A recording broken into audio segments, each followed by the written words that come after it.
Hi folks, I'm hoping just to be able to give you a little bit of extra guidance for the Shakespeare QMA. Okay, so you were given that scene where Tybalt arrives wanting to get revenge on Romeo. Remember, Romeo gatecrashed the Capulet feast and was overheard by Tybalt, who then wanted to, have it out with him to cause a scene, to really have a go at him for invading the family event. But of course, old Capulet wouldn't allow it, so Tybalt sort of stormed off and basically muttered to himself, "I'll get revenge later." And this is his moment, he's come back for it. And it's a scene where basically Romeo walks into the middle all sort of innocent, not really understanding, won't fight with him, tries to tell him, I've got all sorts of reasons for liking you, for loving you even, you can never understand at the moment. And of course that reason is the fact that he's just married Tybalt's cousin, Juliet, but he can't tell anybody. The problem in the scene, of course, is Mercutio is watching and cannot understand why Romeo is accepting this. Okay, so it's Mercutio who then sort of gets involved in it, who really stirs things up a bit. So just in terms of things to comment on, okay, the obvious thing for me is the contrast at the very start between Benvolio and Mercutio. Benvolio is a peacemaker, and he says, "By my head, here come the Capulets." He's using his head, he's sort of rational, calm and intelligent, and he thinks, let's get out of the way. But you've got Mercutio who doesn't care. "By my heel, I care not." He doesn't use his head, he uses his feet, he's prepared to kick out. So you've got that contrast there, two people with very different motives, very different things driving them. So you've got that. You've then got another sort of contrast coming in. You've got Tybalt, who in some ways is behaving quite gentlemanly. He comes in very politely. He's got no argument with Mercutio at all. So when he says, "Gentlemen, good end," that means good evening or good afternoon, "a word with one of you," he's not looking for a fight with them. He's just looking for Romeo. Romeo's the man he's got a problem with. Okay. But Mercutio won't really accept that. Mercutio likes trouble, he likes fights, so Mercutio straight away in there, and but one word with one of us, couple it with something, make it a word and a blow, a punch. So you've got that contrast, you've got that idea that Tybalt is not out to fight Mercutio, but Mercutio just doesn't care. Mercutio just wants that drama all the time. The other thing that might create a little bit of interest is the fact that the conversation kind of cuts between the two characters. So for example, you've got Benvolio and Mercutio talking perhaps at one side of the stage, talking about the things that concern them. Then you cut across to Tybalt, who says to the people who are with him, "Follow me close, I will speak to them." So you've got this kind of movement between the two different groups. Okay.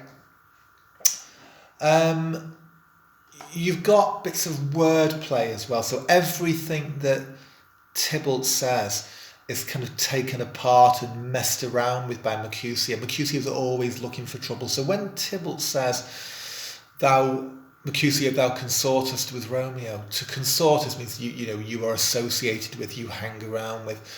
But Mercutio, he just enjoys the wordplay, as indeed did all people who went to a play at this time. They liked words, and he plays around with the word consortest and basically says, "Concert, what are you talking about? A concert, the musical event. Are you saying we're all musicians?" So he's sort of humiliating and mocking all the time. And at that point, he says, "Oh, here's my fiddlestick. Here's that shall make you dance." So he uses that sort of metaphorical language. He holds his sword up at that point. "My fiddlestick. If I'm a musician, this must be my fiddlestick." Okay, it's any excuse to produce the sword and make a threat.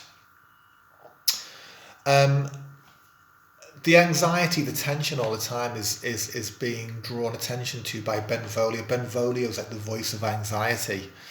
So he's constantly trying to separate them. Because remember, Prince Escalades has said to them, if this happens again, you are going to be banished. Or you're fighting more than that, your lives will pay the forfeit. So Benvolio is panicking when he says, come on, withdraw into some private place and reason coldly. He wants it away, but Mercutio is like digging his heels in and he says, men's eyes were made to look and let them gaze. I will not budge for no man's pleasure. And that blunt verb, budge, I will not budge. He is as stubborn as they come compared to Benvolio's, oh, come on, we don't need this at all. So you've got different things driving the different characters all along, making for that tension and drama. And then suddenly, without warning, the target of Tybalt's aggression walks in. Well, peace be with you, sir. Here comes my man. And notice that politeness again that creates that contrast with the violence that's sort of simmering and about to erupt. Mercutio all the time picking on words. So when Tybalt says, here comes my man, he means that's the person I'm looking for. Mercutio interprets it differently. My man means my servant, my slave, the person, who I'm in charge of. So he says, I'll be hanged, sir, if you wear your livery. You mean that he's basically saying there, he damn well isn't your servant. He's not wearing your family uniform. So again, he's introducing that tension, that conflict, that aggression all the time. And we're really into business now. We're into, that aggression again. Romeo, the hate I bear thee can afford no better term than this. Thou art a villain. You've got some ugly language there, the hate. Okay, there's no doubt here about what Tybalt's feeling. It's not disguised. It's not wordplay. This is sheer hatred. The hate I bear thee. And he calls him a villain. And again, that word, it's hard for us as a modern audience to really get our head around the impact of that. But villain, that was a real insult. Think of, really offensive, insulting terms that put people down that we might use today. And that's what he's kind of getting at.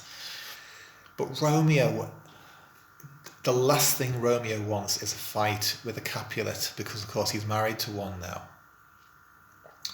He ignores Tybalt's aggression and he says, I've got a reason to love you. The reason I have to love thee doth much excuse the appertaining rage. So my reason for loving you overrules any anger you might feel. Villain am I none. Therefore farewell, I see thou knowest me not. You don't know me, you don't understand me. And he sort of walks calmly away, leaving Tybalt absolutely furious, because Tybalt likes a good fight. He was expecting Romeo to say, you called it a villain, and there was going to be a big fight, but Romeo's just completely taken the wind out of his sails. And Tybalt again, boy, this shall not excuse the injuries thou hast done me, therefore turn and drop. Calls him boy, and that's a term of insult again, like a servant, somebody beneath you. Remember, there's been a previous occasion when Tybalt was prevented from fighting with Romeo at the Capulet feast, and it's happening again, and this time it's Romeo refusing. So he's got all this pent-up rage that's got somewhere to go to. It needs to find somewhere.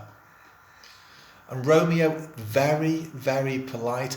I do protest, I never injured thee, but love thee better than thou canst devise. I've never harmed you, I love you more than you can ever know. And at the end when he says, and so good Capulet, which name I tender as dearly as my own, be satisfied, he's saying there, I love the name Capulet. Now, Tybalt just thinks he is absolutely taking the mickey out of him. He thinks that he's completely insulting the family name, so he's enraged. And at this point, Mercutio comes in. He can't bear. He cannot understand why Romeo is putting up with this. Oh, calm, dishonourable, vile submission. Look at all those adjectives. Calm, dishonourable, vile. He sees calmness as a bad thing, and he produces his sword then and uses the sword fighting terms. Alistair Carter carries it away. That's a sort of fencing term. And he calls him a rat catcher, and he's teasing his name there. Tybalt is like the word Tibbles, which is a traditional name for a cat. So you've got loads and loads of aggression. You've got people not understanding each other. You've got people walking in just at the wrong time.